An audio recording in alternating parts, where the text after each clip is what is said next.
សួស្តីអ្នកទាំងអស់គ្នានេះគឺជាវីដេអូវគ្គទី2បន្ទាប់ពីខ្ញុំចុះពីថ្មដាធំមកវិញមកសម្រាប់នៅលើខ្នងភ្នំ1005កន្លែងដែលខ្ញុំធ្លាប់សម្រាប់កាលពីភ្ជុំ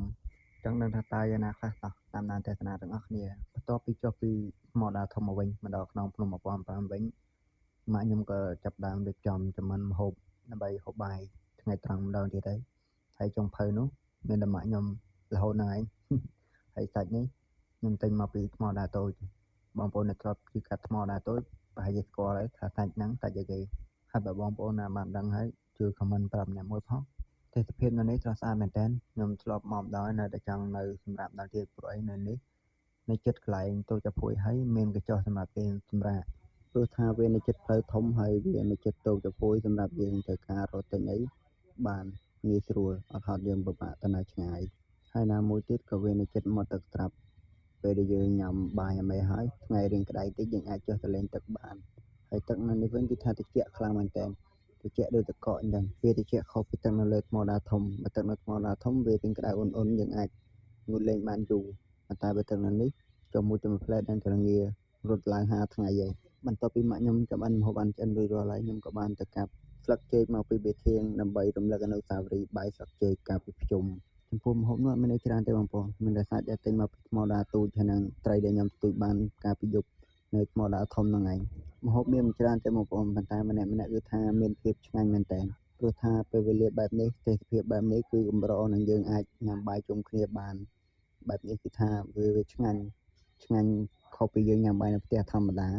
ហើយជាមួយនឹងបាយស្លឹកចេកយើងហូបជាមួយនឹងដៃដតេអញ្ចឹងគឺថាវារៀងមានជាតិជាងយើងហូបជាមួយនឹងឡាព្រានិងចានធម្មតាបងប្អូនកន្លែងនេះគឺថាបងប្អូនបើខ្ញុំគេត្រូវការម្ទេសអត់មានម្ទេសគេថាត្រូវការកែទេ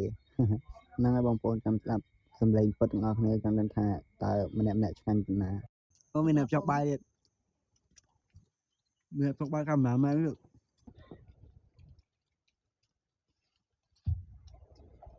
មើលដល់បត់ជើងហ្នឹងជុំអត់ដល់ជើង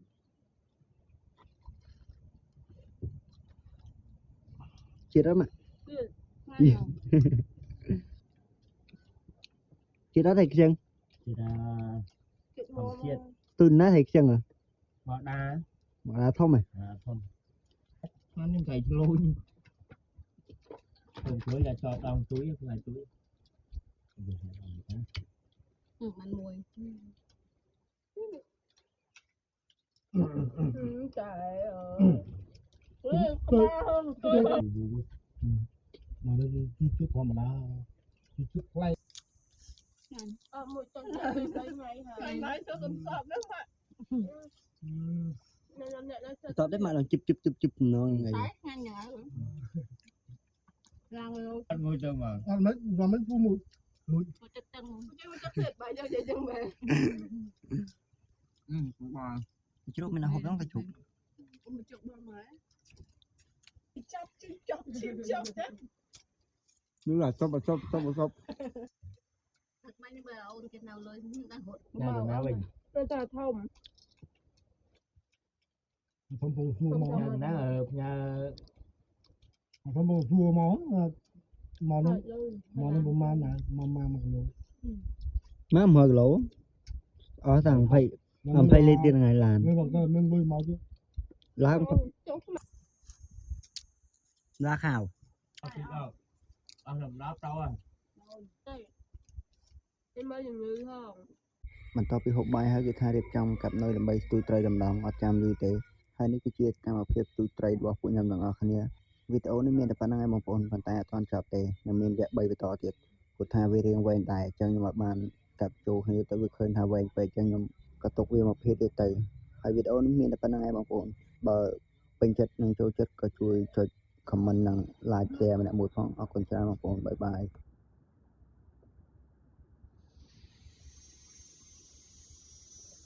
ទីកូនថៃ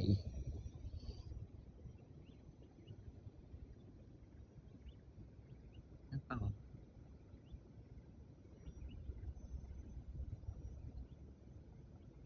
ោយ៉ា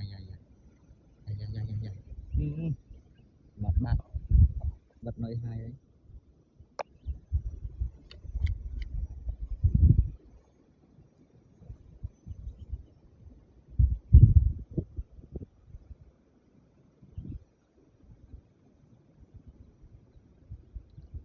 ទៀតអាស៊ីទៀត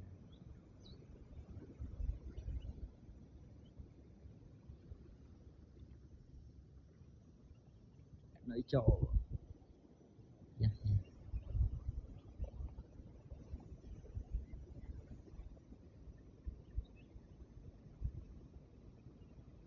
ស៊ីទៀតហើយលិចហ៎